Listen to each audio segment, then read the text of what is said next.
El Medio Oriente está envuelto en un conflicto continuo. Algunas personas no comprenden la verdadera importancia de esta agitación. No parecen tener idea del peligro que amenaza.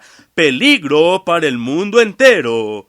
Es hora de que despertemos ante los hechos, hora de que sepamos lo que revela la profecía, hora de que comprendamos los antecedentes, los factores esenciales que han provocado esta amenaza mundial, el significado de esta serie de crisis para el mundo occidental.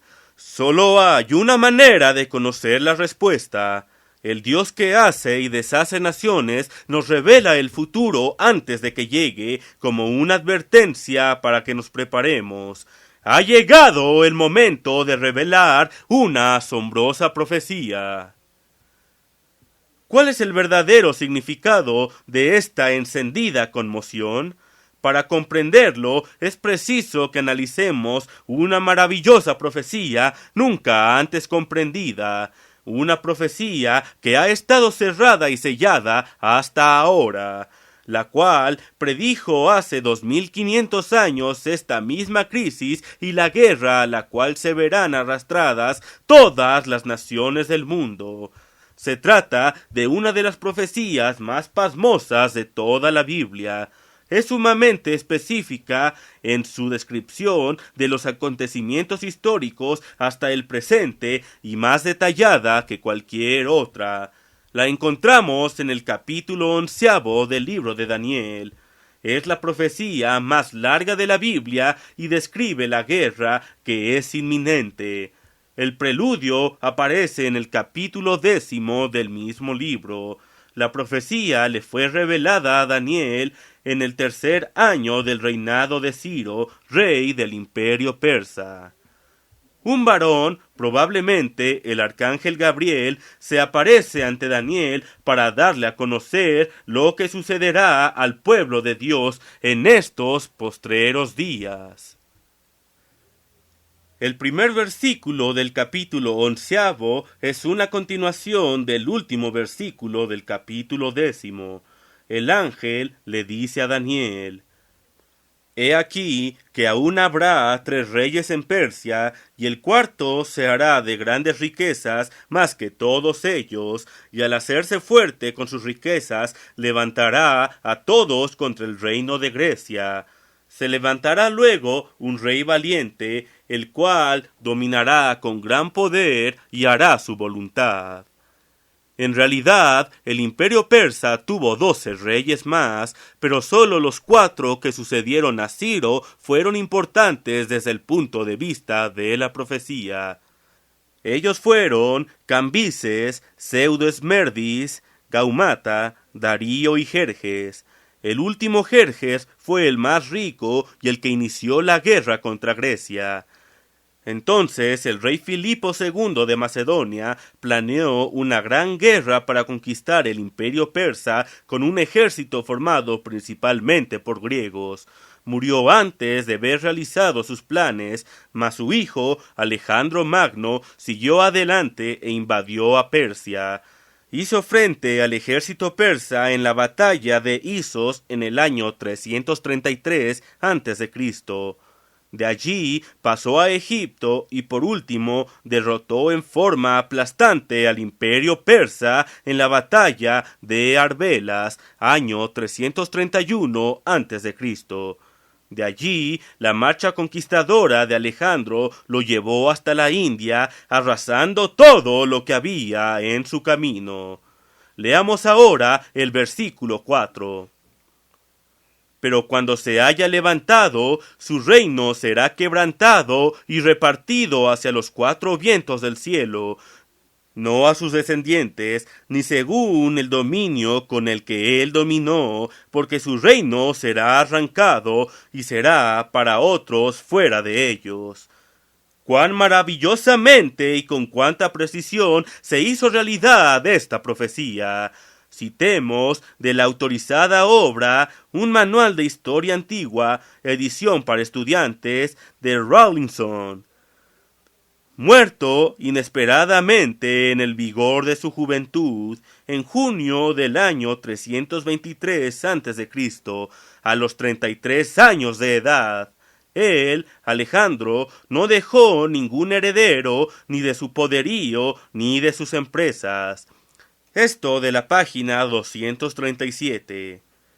El imperio quedó acéfalo y sumido en el caos. No obstante, de esta situación surgieron, cerca del año 301 a.C., 4 divisiones, tal como se había profetizado, pues los generales de Alejandro dividieron el imperio en 4 partes.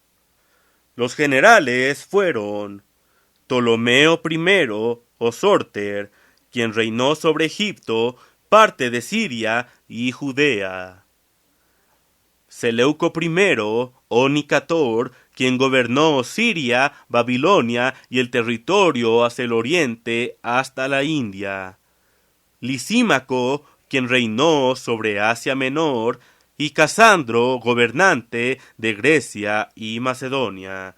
De esta forma, la profecía del versículo 4 se cumplió al pie de la letra. Ahora notemos lo que sigue.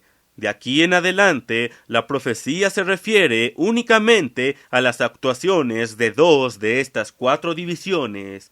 Egipto, llamado el Rey del Sur, por estar situado al sur de Jerusalén, y Siria, el Rey del Norte, que queda inmediatamente al norte de Judea.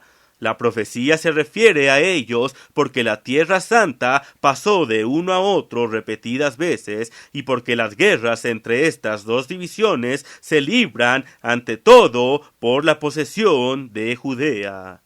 He aquí el versículo 5. Y se hará fuerte el rey del sur, es decir, Egipto, mas uno de sus príncipes será más fuerte que él y se hará poderoso. Su dominio será grande. La historia nos dice que Ptolomeo I, llamado Sórter, alcanzó gran fuerza y poderío y que bajo su mandato Egipto progresó más allá de los máximos sueños de Alejandro. Uno de sus príncipes o generales fue Seleuco Nicator, quien se hizo también muy fuerte y poderoso. En el año 312 a.C., estando Ptolomeo envuelto en una guerra, Seleuco Nicator aprovechó la oportunidad para entrar en Siria y proclamarse rey. En el versículo 6 dice: Pero al fin de algunos años los dos harán alianza, y la hija del rey del sur vendrá al rey del norte para ajustar las desavenencias. Mas ella no será poderosa para retener el poder de su brazo, ni podrá mantenerse él en pie, ni sus auxiliares, sino que será entregada a ella y los que la trajeron, y el que la engendró, el que la sostuvo en aquellos tiempos. La expresión en hebreo traducida como ajustar las desavenencias o hacer la paz implica una unión matrimonial. Todo ello ocurrió tal como es descrito a cabo de 50 años.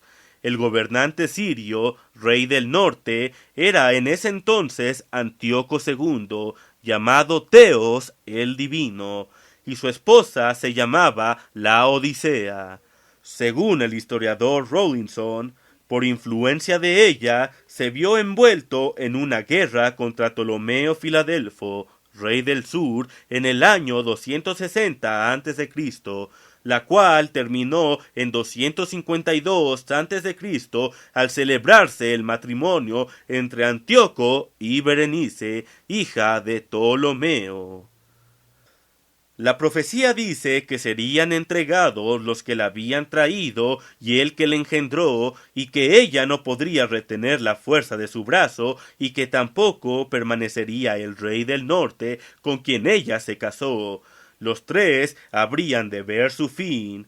Notemos cuán exactamente se cumplió.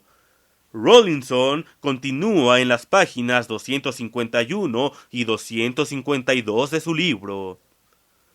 Al morir Filadelfo, el que la engendró en el año 247 a.C., Antíoco repudió a Berenice y tomó de nuevo a su antigua esposa Laodicea, la cual, sin embargo, dudando de su constancia, lo hizo asesinar a fin de asegurar el trono para su hijo Seleuco II en el año 246 a.C.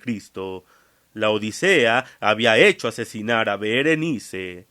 En ninguna parte de la Biblia existe una profecía tan literal ni tan llena de tantos detalles de la historia futura.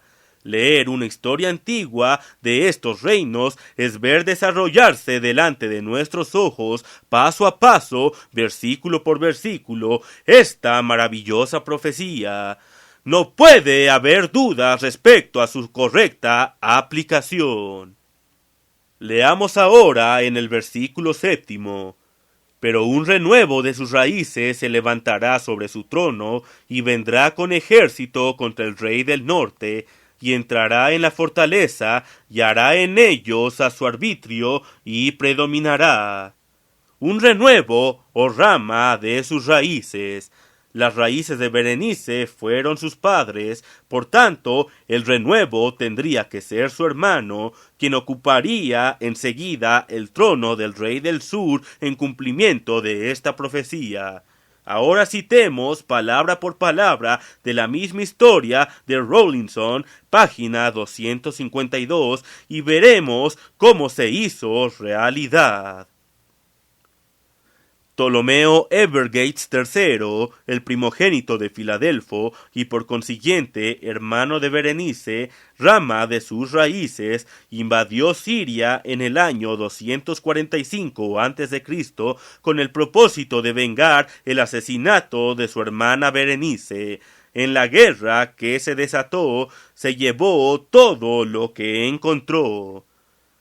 El 8º versículo de Daniel 11 dice que este rey del sur llevaría cautivos y objetos de plata y oro a Egipto, y que su reinado continuaría durante más tiempo que el del rey del norte, quien a su sazón era Seleuco II, y el versículo 9 dice que regresaría a Egipto.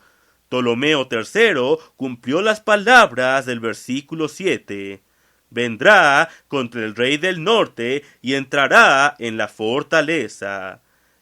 Él tomó efectivamente la fortaleza de Siria, Seleucia, el puerto de Antioquía, capital del reino.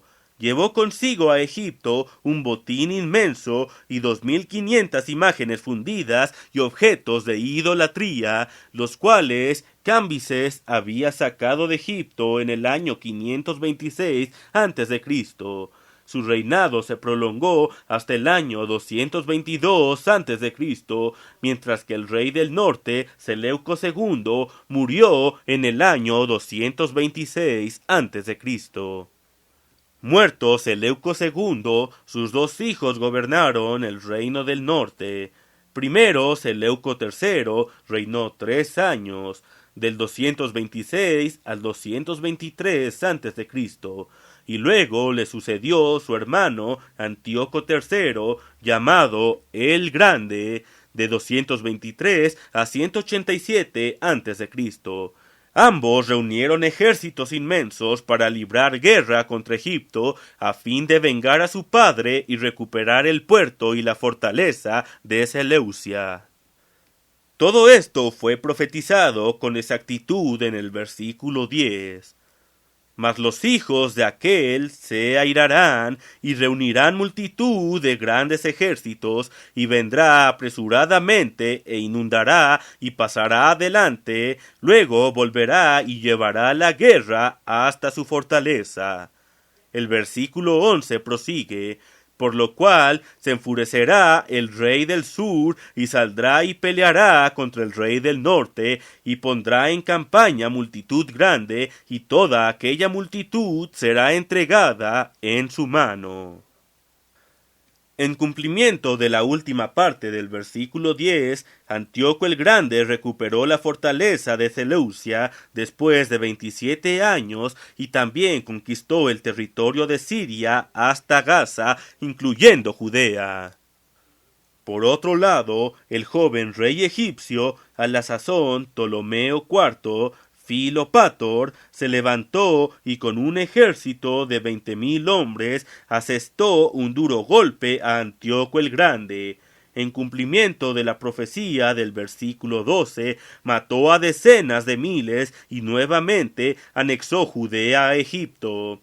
Sin embargo, no fue fortalecido porque celebró una paz súbita y precipitada con Antíoco y volvió a una vida de disipación, desperdiciando los frutos de la victoria. El versículo 12 nos dice: y al llevarse la multitud, se elevará su corazón y derribará a muchos millares, mas no prevalecerá. Versículo 13.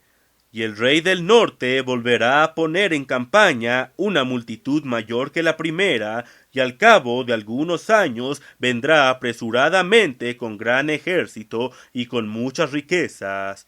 Fue al cabo de algunos años, 12 exactamente, en el año 205 a.C., que Ptolomeo Filopator murió, dejando su trono a su hijo pequeño, Ptolomeo Epífanes.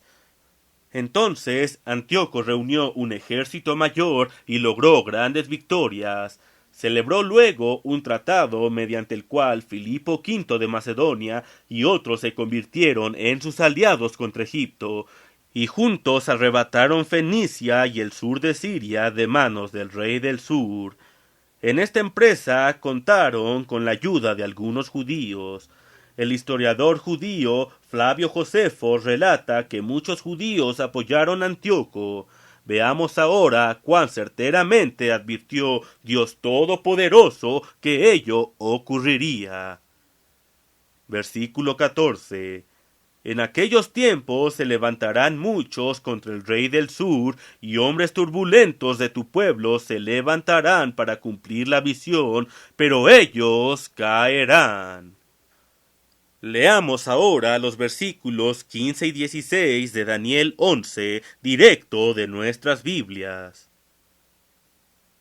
Vendrá pues el rey del norte y levantará baluartes y tomará la ciudad fuerte, y las fuerzas del sur no podrán sostenerse, ni sus tropas escogidas, porque no habrá fuerzas para resistir.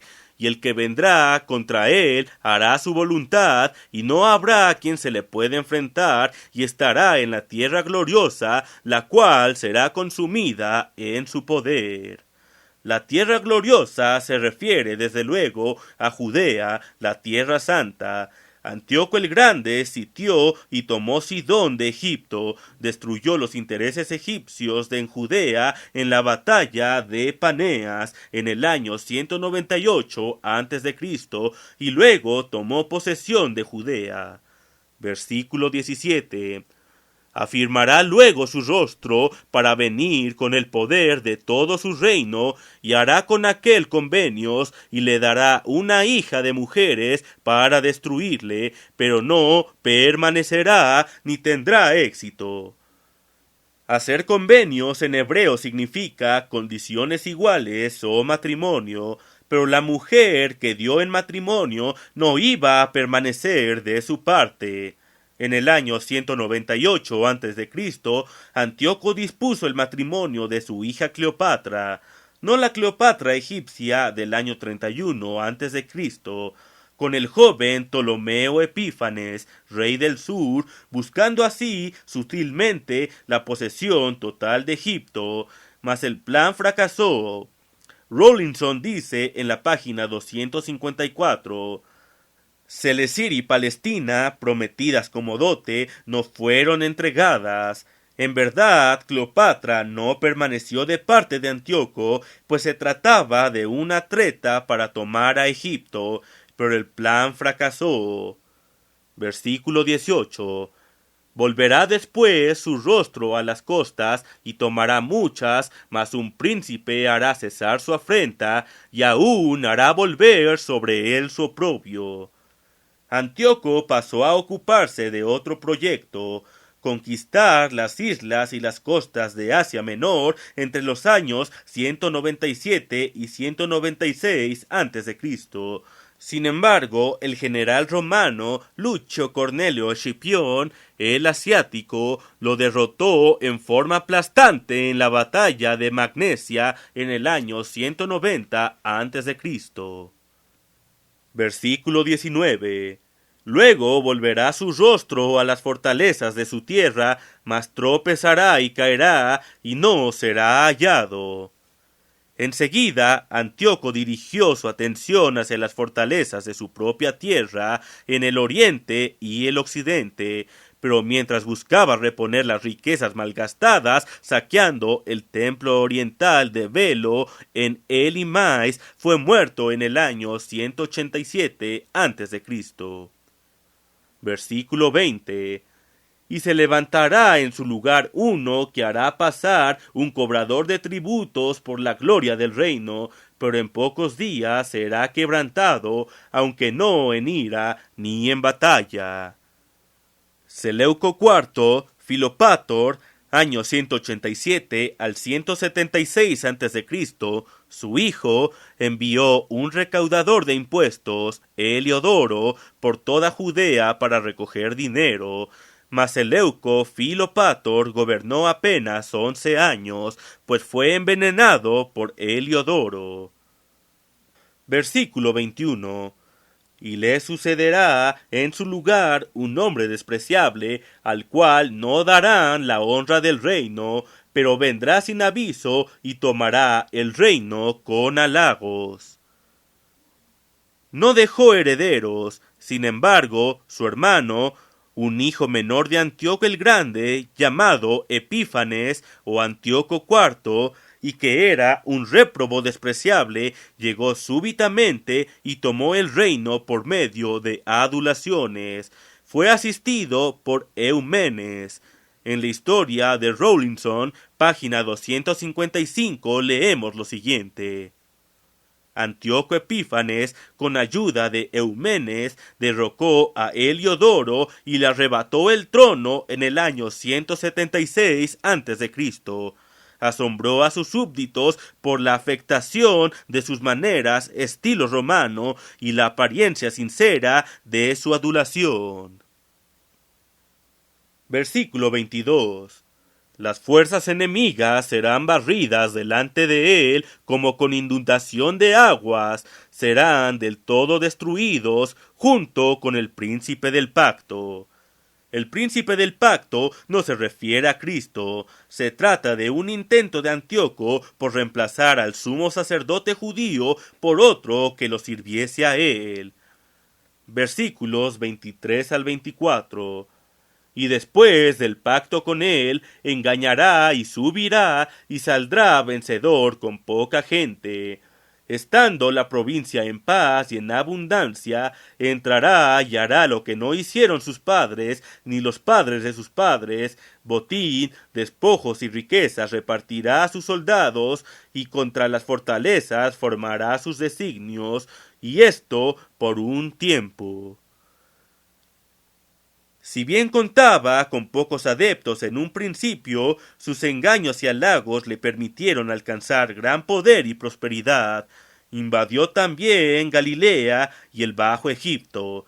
Sus padres, los anteriores reyes de Siria, habían favorecido a los judíos, pero Rawlinson nos dice en la página 255 que estos fueron hostigados hasta la desesperación por las maniáticas empresas de este voluntarioso monarca. Leamos el versículo 25. Y despertará sus fuerzas y su ardor contra el rey del sur con gran ejército, y el rey del sur se empeñará en la guerra con grande y muy fuerte ejército, mas no prevalecerá porque le harán traición. La historia de Rawlinson, páginas 255 a la 256, refiere que amenazado de guerra por los ministros de Ptolomeo Filométor, a la sazón rey del sur, quienes reclamaban Cele, Siria y Palestina como el dote de Cleopatra, la fallecida reina madre, Antíoco marchó contra Egipto en el año 171 a.C. Salió a su encuentro su sobrino Ptolomeo Filometor, rey del sur, con otro ejército inmenso, mas el rey egipcio fue derrotado por la traición de sus propios oficiales y los engaños de Antíoco. Versículos 26 al 27. Aún los que coman de sus manjares le quebrantarán, y su ejército será destruido, y caerán muchos muertos. El corazón de estos dos reyes será para hacer el mal, y en una misma mesa hablarán mentira, mas no servirá de nada, porque el plazo aún no habrá llegado. La historia de Rawlinson, página 278, nos dice: después de su victoria en Pelucio, Antíoco avanzó hasta Menfis y, habiendo tomado cautivo al joven rey Ptolomeo Filometor, rey del sur, intentó emplearlo como un arma para subyugar al país entero. En el año 174 a.C., el tío del rey del sur asistió a un banquete. Antíoco hizo creer que se aliaba con el joven Ptolomeo contra su hermano Evergate II, pero solo estaban tratando de engañarse el uno al otro. Versículo 28. Y volverá a su tierra con gran riqueza, y su corazón será contra el pacto santo, hará su voluntad, y volverá a su tierra. En el año 168 a.C., al regresar de Egipto con gran botín, Antíoco se ensañó contra los judíos, asesinó a muchos y luego regresó a Antioquía con objetos de oro del templo de Jerusalén. Versículo 29. Al tiempo señalado volverá al sur, mas no será la postrera venida como la primera. El mismo año invadió a Egipto nuevamente, pero con menos éxito, por cuanto Filometor, rey del sur, obtuvo ayuda de Roma. Versículo 30.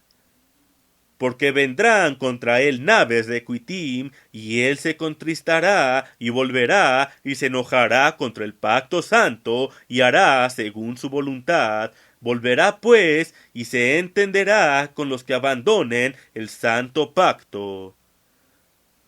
La flota romana atacó a Antíoco, y éste se vio obligado a rendirse según los términos de Popilio Lena, representante de Roma. Se vio precisado a retirarse de Egipto y devolver Chipre a Egipto. De regreso a través de Judea y con el dolor de su reciente derrota, desahogó su exasperación contra los judíos, favoreciendo únicamente a aquellos que abandonaran su religión. Versículo 31. Y se levantarán de su parte tropas que profanarán el santuario y la fortaleza, y quitarán el continuo sacrificio, y pondrán la abominación desoladora. Entonces, el próximo año, 167 a.C., se produjo el punto culminante de tanto horror. Antíoco envió a la Tierra Santa huestes que profanaron el templo y el santuario y abolieron el continuo sacrificio, al colocar en el lugar santísimo la abominación, una imagen, profanándolo. Vayamos ahora al libro de Daniel, capítulo 8, versículos 11 y 24. Aún se engrandeció contra el príncipe de los ejércitos, y por él fue quitado el continuo sacrificio, y el lugar de su santuario fue echado por tierra. Y su poder se fortalecerá, mas no con fuerza propia, y causará grandes ruinas, y prosperará, y hará arbitrariamente, y destruirá a los fuertes y al pueblo de los santos. Y pensar que muchos, pretendiendo enseñar la Biblia, aplican la profecía de este versículo a los musulmanes del siglo VII después de Cristo, quienes construyeron la mezquita de Omar en el supuesto sitio del antiguo templo de Jerusalén. Pero cada versículo de la profecía, paso a paso y versículo por versículo, se desarrolló en la historia real exactamente de la misma manera como se relata aquí. Por lo tanto, no puede haber la menor duda respecto a cuál fue esta abominación desoladora. Fue la colocación de una imagen en el lugar santísimo por Antíoco Epífanes, rey del norte, en el año 168 a.C. Versículo 32.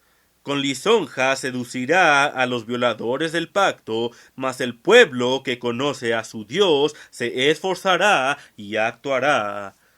Antíoco intentó poner fin a la religión de los judíos, eliminó el continuo sacrificio, prohibió el ministerio en el templo, pervirtió con lisonjas a los judíos que estaban dispuestos a abandonar su religión.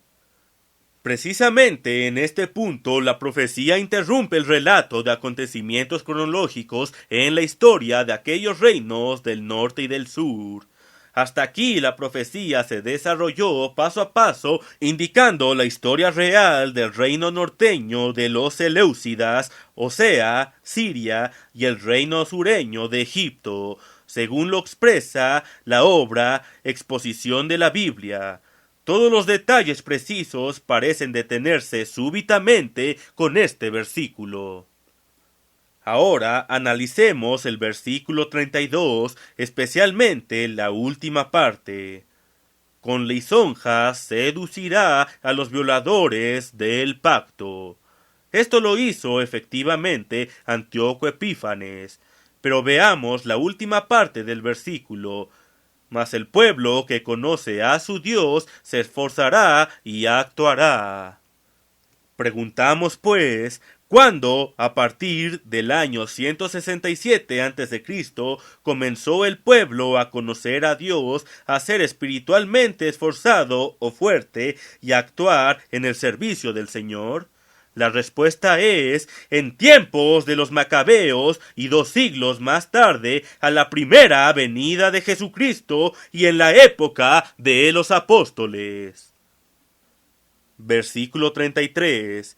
Y los sabios del pueblo instruirán a muchos, y por algunos días caerán a espada y a fuego, en cautividad y despojo. Y los sabios del pueblo instruirán a muchos, y por algunos días caerán a espada y a fuego, en cautividad y despojo. No había verdadero entendimiento hasta que llegó Jesús y restauró el conocimiento. Cristo y los apóstoles instruyeron a muchos y el verdadero evangelio fue llevado a toda nación habitada. Sin embargo, Cristo fue crucificado y la historia nos dice que todos los apóstoles fueron martirizados con excepción de Juan. Esta situación duró hasta la Edad Media, cuando entre 50 y 100 millones de personas fueron martirizadas por su fe. Versículos 34 y 35.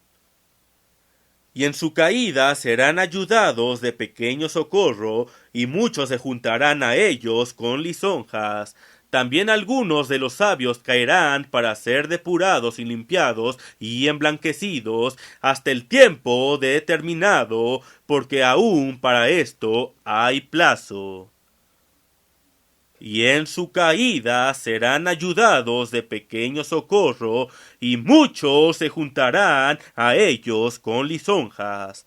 También algunos de los sabios caerán para ser depurados y limpiados y emblanquecidos, hasta el tiempo determinado, hasta el tiempo del fin, según lo dicta la versión moderna, porque aún para esto hay plazo. Aquí se describe en forma general todo el recorrido del pueblo de Dios desde el tiempo de Cristo hasta ahora. Para comparar esto con otros pasajes, vayamos al libro de Apocalipsis, capítulo 12 y versículo 6. Y la mujer huyó al desierto, donde tiene lugar preparado por Dios, para que allí la sustenten por 1260 días. Versículo 11. Y ellos le han vencido por medio de la sangre del Cordero y de la palabra del testimonio de ellos, y menospreciaron sus vidas hasta la muerte. Versículos 13 al 17. Y cuando vio el dragón que había sido arrojado a la tierra, persiguió a la mujer que había dado a luz al hijo varón, y se le dieron a la mujer las dos alas de la gran águila, para que volase delante de la serpiente al desierto, a su lugar, donde es sustentada por un tiempo y tiempos y la mitad de un tiempo. Y la serpiente arrojó de su boca tras la mujer agua como un río para que fuese arrastrada por el río. Pero la tierra ayudó a la mujer, pues la tierra abrió su boca y tragó el río que el dragón había echado de su boca. Entonces el dragón se llenó de ira contra la mujer y se fue a hacer guerra contra el resto de la descendencia de ella, los que guardan los mandamientos de Dios y tienen el testimonio de Jesucristo. Nótese también que la visión continúa hasta este tiempo del fin. Versículo 36 de Daniel 11. Y el rey hará su voluntad, y se ensoberbecerá, y se engrandecerá sobre todo Dios, y contra el Dios de los dioses hablará maravillas, y prosperará, hasta que sea consumada la ira, porque lo determinado se cumplirá.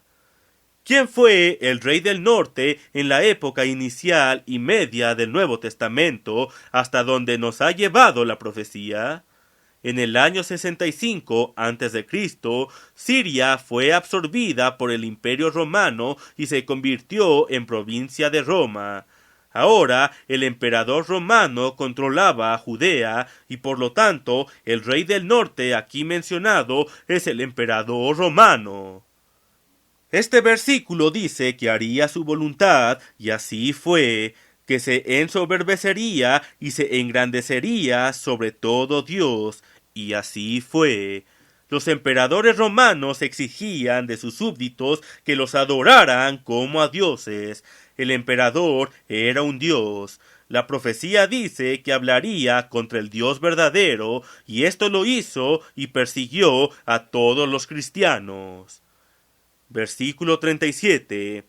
Del Dios de sus padres no hará caso, ni del amor de las mujeres, ni respetará a Dios alguno, porque sobre todo se engrandecerá. Sus padres habían adorado a los ídolos, mas los emperadores romanos se establecieron como dioses. Mas honrará en su lugar al Dios de las fortalezas, Dios que sus padres no conocieron, lo honrará con oro y plata, con piedras preciosas y con cosas de gran precio. Los emperadores romanos honraban a los dioses de las fortalezas o municiones y desarrollaron la potencia guerrera más formidable hasta entonces conocida por el mundo. Este era un Dios que sus padres no conocieron. Lo honrarán con oro y plata, con piedras preciosas y con cosas de gran precio. Habiéndose establecido como dioses antes del año 476 después de Cristo, los emperadores subsiguientes a partir de Justiniano en 554 después de Cristo comenzaron a adorar con oro, plata y poderío a un dios que ocupaba una alta posición religiosa, el cual sus padres jamás conocieron, la cabeza de una iglesia que se decía cristiana.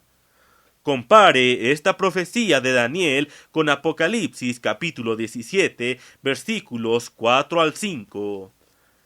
Apocalipsis capítulo 17 versículos 4 al 5. Y la mujer estaba vestida de púrpura y escarlata, y adornada de oro, de piedras preciosas y de perlas, y tenía en la mano un cáliz de oro lleno de las abominaciones y de la inmundicia de su fornicación, y en su frente un nombre escrito, un misterio. Babilonia la grande, la madre de las rameras y de las abominaciones de la tierra. Ahora vayamos a Apocalipsis capítulo 18, versículo 3. porque todas las naciones han bebido del vino del furor de su fornicación, y los reyes de la tierra han fornicado con ella, y los mercaderes de la tierra se han enriquecido de la potencia de sus deleites. Versículo 16. Y diciendo: ¡Ay, ay de la gran ciudad que estaba vestida de lino fino, de púrpura y de escarlata, y estaba adornada de oro, de piedras preciosas y de perlas! Volvamos ahora a Daniel capítulo 11, versículo 39. Con un dios ajeno se hará de las fortalezas más inexpugnables, y colmará de honores a los que la reconozcan, y por precio repartirá la tierra. Los emperadores reconocieron en efecto la supremacía de la religión y la engrandecieron con gloria material, haciéndola reinar sobre muchos. Con esto llegamos al siglo XX. Versículo 40. Pero al cabo del tiempo, el rey del sur contenderá con él, y el rey del norte se levantará contra él como una tempestad, con carros y gente de a caballo, y muchas naves, y entrará por las tierras, e inundará, y pasará. Pero al cabo del tiempo, el rey del sur contenderá con él. ¿Quién es el rey del sur actual? No puede ser Egipto, porque en el año 31 ese país se convirtió en provincia del Imperio Romano, absorbido por el rey del norte. Hoy es una república gobernada por gente árabe, no tiene su propio rey. No obstante, durante el reinado de Ptolomeo III, Evergates, del año 247 al año 222 a.C., tal como lo leímos en el versículo 7, Egipto anexó parte de Etiopía que lo bordeaba por el sur. A partir de entonces, según narra la 11ª edición de la Enciclopedia Británica, en su artículo llamado Etiopía, Egipto y Etiopía estuvieron bajo el mismo gobierno 2 o 3 veces. Los dos fueron como una misma tierra, y la única parte de aquella tierra del rey del sur que ha permanecido independiente hasta hoy es Etiopía. Etiopía es el único país del oriente africano que ha mantenido su independencia y cuyo gobierno y reino datan antes del Imperio Romano. Esta fue la parte sur de Egipto, el reino del sur. Por lo tanto, es el único gobierno que puede corresponder al rey del sur.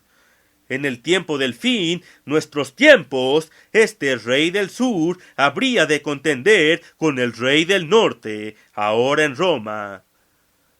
En 1895, el rey Menelik II de Etiopía envió un ejército de 9.000 a 10.000 hombres contra el ejército italiano del general Baratieri. Al norte de Etiopía quedaba Eritrea, perteneciente a Italia, y al sureste la Somalia italiana. En 1896, el general Baratieri intentó defender Eritrea contra los etíopes con 13.000 hombres. Perdió 4.600 europeos y 3.000 soldados nativos, y más de 3.500 fueron tomados prisioneros. En una confrontación posterior, los italianos fueron diezmados por razón de la topografía montañosa y porque las huestes etíopes eran más numerosas. Esta derrota fue un golpe desastroso para la expansión italiana en el África. Desde entonces, los italianos mantuvieron vivo el deseo de venganza. En 1927, Mussolini fijó el año de 1935, exactamente 40 años después de aquella derrota, como fecha en la cual estaría listo para hacer escuchar por fin nuestras voces y hacer reconocer nuestros derechos. Llegado el año 1935, Mussolini atacó. Ahora leamos el versículo 40. y el rey del norte se levantará contra él como una tempestad, con carros y gente de a caballo y muchas naves, y entrará por las tierras e inundará y pasará. Una tempestad aparece en el aire y arrasa todo delante de sí. Mussolini envió una gran fuerza aérea al África. Asimismo, muchos carros modernos, camiones, tanques, etc. Envió también muchas naves cargadas de soldados. Más de 100,000 hombres navegaron hasta Etiopía. Ahora, nótese bien. Las fuerzas de Mussolini habían de pasar en el aire. El papel de Mussolini en Etiopía y en la Segunda Guerra Mundial concluyó en este punto de la profecía. Mussolini no la cumplió totalmente. Falta por surgir en Europa a un otro dirigente. Veamos lo que ocurrirá entonces. Versículo 41. Entrará a la tierra gloriosa, o sea, la tierra santa. Esto está aún por cumplirse. Cuando el imperio romano restaurado tome posesión de la tierra santa, entonces las naciones se verán lanzadas a la fase inicial de la gran y última crisis al final de esta era. Otras profecías revelan que este revivido imperio romano subyugará a los Estados Unidos y a Inglaterra. El versículo 41 prosigue: y muchas provincias caerán, mas éstas escaparán de su mano, Edom y Moab y la mayoría de los hijos de Amón, el territorio actual del reino hachemita de Jordania. El futuro dictador unirá a muchos con él, 10 en total, reviviendo así al antiguo imperio romano. Apocalipsis capítulo 17, versículo 12. Y los 10 cuernos que has visto son 10 reyes que aún no han recibido reino, pero por una hora recibirán autoridad como reyes juntamente con la bestia. Ahora continuando con el versículo 42 de Daniel capítulo 11. Extenderá su mano contra las tierras y no escapará el país de Egipto. En el versículo 42 se nos dice que Egipto no escapará, lo cual demuestra que no es ahora el rey del sur. Versículo 43. Y se apoderará de los tesoros de oro y plata y de todas las cosas preciosas de Egipto, y los de Libia y de Etiopía le seguirán. El versículo 43 dice que los de Libia y Etiopía. Obsérvese que después de ser conquistada por Mussolini, Etiopía no vuelve a llamarse el rey del sur. Le seguirán y él los controlará. Italia perdió el control sobre Libia y Etiopía después de la Segunda Guerra Mundial. Versículo 44. Pero noticias del oriente y del norte lo atemorizarán y saldrá con gran ira para destruir y matar a muchos. Pero noticias del este y del norte, desde Rusia y el oriente, inquietarán al imperio romano revivido. La Unión Soviética entrará en la guerra. Versículo 45. Y plantará las tiendas de su palacio entre los mares y el monte glorioso y santo, mas llegará a su fin y no tendrá quien le ayude. El futuro imperio romano establecerá su palacio como capital del imperio romano revivido y ulteriormente su sede religiosa en Jerusalén. Zacarías capítulo 14 versículo 2 dice que la ciudad será tomada, mas llegará a su fin y no tendrá quien le ayude. Estas palabras significan el final de la bestia y del falso profeta en manos de Dios. Este es el final descrito en Apocalipsis capítulo 19 versículos 19 al 20. Apocalipsis capítulo 19, versículos 19 al 20. Y vi a la bestia y a los reyes de la tierra y a sus ejércitos reunidos para guerrear contra el que montaba el caballo y contra su ejército. Y la bestia fue apresada, y con ella el falso profeta, que había hecho delante de ella las señales con las cuales había engañado a los que recibieron la marca de la bestia y habían adorado su imagen.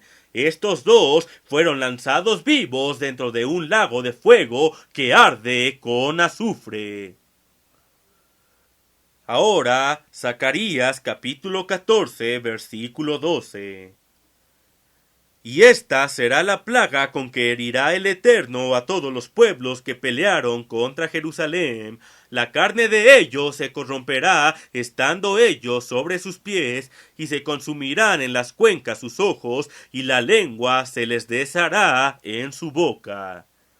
Ahora bien, ¿cuál es el tiempo en que llegará a su fin este imperio romano? ¿Cuándo terminará esta maravillosa profecía? El siguiente versículo, Daniel capítulo 12, versículo 1. Daniel capítulo 12, versículo 1. En aquel tiempo se levantará Miguel, el gran príncipe que está de parte de los hijos de tu pueblo, y será tiempo de angustia, cual nunca fue desde que hubo gente hasta entonces. Pero en aquel tiempo será libertado tu pueblo, todos los que se hallen escritos en el libro. Este versículo dice que será al tiempo de la resurrección de los justos, a la segunda venida de Cristo. Esta profecía comienza con los reinos de Siria y Egipto poco después de la muerte de Alejandro Magno hace 2300 años, pero culmina en el momento de la resurrección y la segunda venida de Cristo para traer por fin paz a esa región y al mundo entero. Es tan clara que no pueden existir dudas al respecto a su aplicación. ¿Está usted preparado para este acontecimiento? Se acerca. Este es el momento de prepararnos, pues Jesús dijo: «Estad preparados».